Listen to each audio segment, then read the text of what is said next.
Hello everyone, welcome to out of home. এখন আমরা আছি খাগড়াছড়ির আলু টিলায়, যার নাম স্থানীয়দের ভাষায় মাতাই হাকর বলা হয়।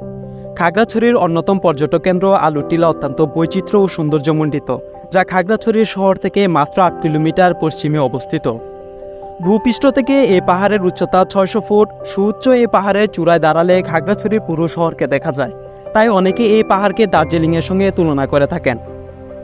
মাত্র 2 বছরের ব্যবধানে আলু টিলা পর্যটন কেন্দ্রটি নতুন রূপে গড়ে উঠেছে।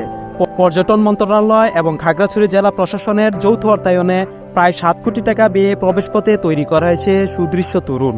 দুই পাহাড়ের সংযোগ রেখা টেনে তৈরি করা হয়েছে 2টি মাউন্টেন ব্রিজ এবং নিরিবিলি সময় কাটানোর জন্য ফুল ও পাতাবাহারের কুঞ্জছায়া তৈরি করা হয়েছে। আরও তৈরি করা হয়েছে ভিউ পয়েন্ট ও স্বর্ণ তরুণ।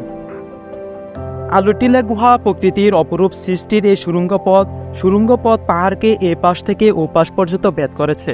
রহস্যময় গুহাটির দৈর্ঘ্য 100 মিটার, এর চৌড়া 5 থেকে 6 ফুট এবং উচ্চতা 6 থেকে 8 ফুট।